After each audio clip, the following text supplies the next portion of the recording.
24 hours, classic Colorado. On the left, you're looking at downtown Denver yesterday. Even though it wasn't super sunny in that image, it was still 70 and dry.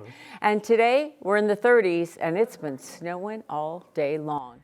It's a sight the metro area, though, has not seen in weeks. This is the video from the Hamden neighborhood earlier today. The heavy snow made for some tricky driving conditions during the morning commute because, you know, it hasn't snowed for a while. We're all out of practice. The system is bringing snow from the mountains into the eastern plains. Thanks for joining us. I'm Kim Christensen. And I'm Phil Lipoff. We saw a brief relief from our dry winter in Denver. We're seeing it still today, as it was the first time we got measurable snow in 40 days. And I have to say, we've been saying that, Chris, for a couple of weeks now. 40 days. 40 days, to be clear, 40 days. And yet I got up this morning, saw the snow, and was excited. It was snowing on Christmas or something like that. Yeah, it is. You feel like a little kid again when it snows.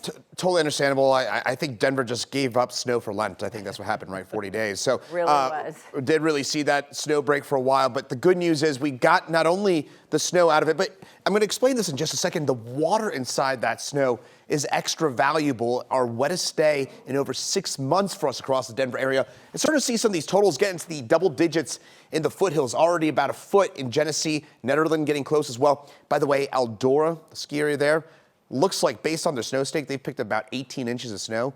Powderhound's going to love that.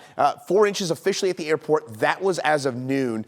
We probably added on a little bit more. And here in the 90s backyard, we're about 3 inches. It's still snowing in Denver right now, but it's not really accumulating much more because the temperature is at or above freezing and the ground is very warm. So it's kind of melting and accumulating at the same time. So basically staying pat. Otherwise, this is, again, the most valuable part.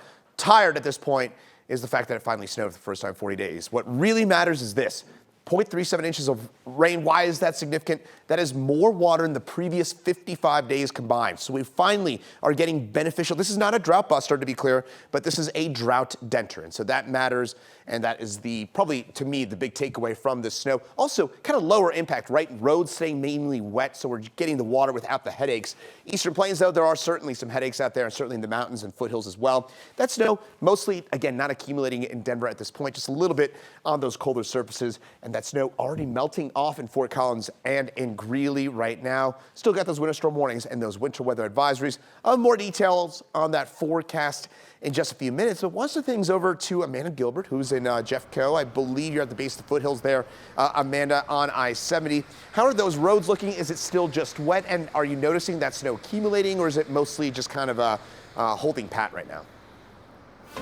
Yeah, the snow's been coming down pretty consistent today, but like you've been said, it doesn't appear to be accumulating too much right now. Roads are mainly just wet, and drivers are just excited. It almost feels like that first snow of the winter, except it's March. Fresh powder no doubt brought shock along I-70 today. Yeah, last week I was wearing tank tops, so it's strange. Especially this winter. Yeah, I don't think I've done this cleaning off the car in couple months at this point. Snowboarders and furry friends were excited to head west. Franklin loves the snow. But the most excited Frank at this gas station was probably Frank Rojas. I said, it's finally here. We got something, so let's go make something of it. His companies struggled this winter. In the landscape industry, this is where we make our money, is doing the snow. Frank says this is just their third time plowing at businesses. We have big salters that we put in the back of our trucks too. Haven't used them. So they're just hoping. It's been bad. For more days like today. And two things I want to mention. Visibility is a little down in the foothills. Usually I can see a lot more of the roads off in the distance. The other thing, the snow does seem to have a lot of moisture. So if you're looking for something to do today, it might be a good day for a snowball fight. Back to you guys. Yeah. Good catch, man. I don't know who you're with. Oh, I know, I'm impressed. Can you juggle? Yeah. Our photographer Shark is throwing these at me. Oh man, okay, I'm trying. Well done, Amanda, well done. Props. She's got good eyes. Put her on the softball team. All right, Amanda, thank you. This is new at 4. One person, unfortunately, is dead after an explosion in a car fire. This happened in Summit County today. The sheriff's office says it happened around 7 o'clock this morning at the Straight Creek trailhead. which is right near the Dillon Valley neighborhood. Crews responded after reports of an explosion, smoke in the area, and a car on fire. They found one man inside the car. We're told he died there at the scene. Not much else is known about this incident right now. The ATF is being asked to help with the investigation because of reports of that explosion. If you have any information, you are asked to call Summit County Sheriff's Office, the non-emergency number.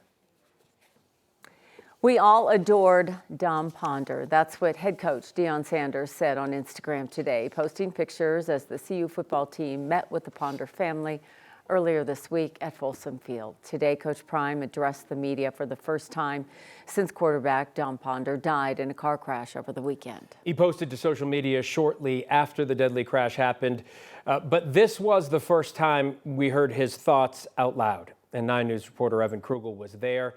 And Evan, this isn't a surprise, but Coach Prime was visibly emotional. Yeah, he was throughout that press conference. I did ask Coach Prime how they plan on honoring Dom this season. He told me they'll be wearing number 7 patches on their jerseys and that additional tributes will be held to ensure his presence is felt. On a wet, cloudy day in Boulder, the mood inside the Champions Center was equally somber as Deion Sanders took the mic.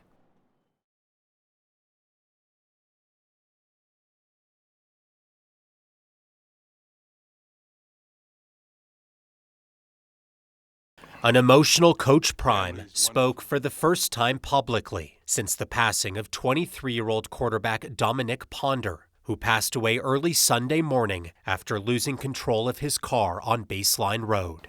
This is a walk-on kid that was a bona fide leader, who ran our quarterback room up until his passing. Prime says the team held a candlelight vigil Thursday on the field and says the whole team will be at Saturday's memorial service. Those kids, they've been wonderful. God, have they been good. They have been so good and so mature, and it don't make you soft for a man to cry. It don't make you soft for a man to show his emotion. So I want them to do that, so they feel it. And Coach Prime told me they're already planning tributes for the upcoming season. We're gonna have a patch on our jerseys. For sure. He was going to wear 7 as well, so you may see a 7 here and there, but he will be appreciated and you will understand his presence this season because he was a vital part of this team. Tomorrow's service will begin at noon in the UMC Glenn Miller Ballroom. It is open to the public, but CU says space will be limited. They do also plan to live stream the service. If you'd like to tune into that, we'll have a link on our website and, of course, on the 9 News app. I know the first part was clipped, but you spoke about the fact he really just loved everything about Dom as a person. He just talked about how he was such a leader, a bona fide leader is what he said. And he actually struggled initially during this press conference just to say his name the first time. Really emotional at the beginning. By the end, he was joking, and he wants people to remember the good things about Dom moving forward. Yeah, and we look at it through the lens of a team, of course, and Prime is a coach, but this is also someone's son and a 23-year-old.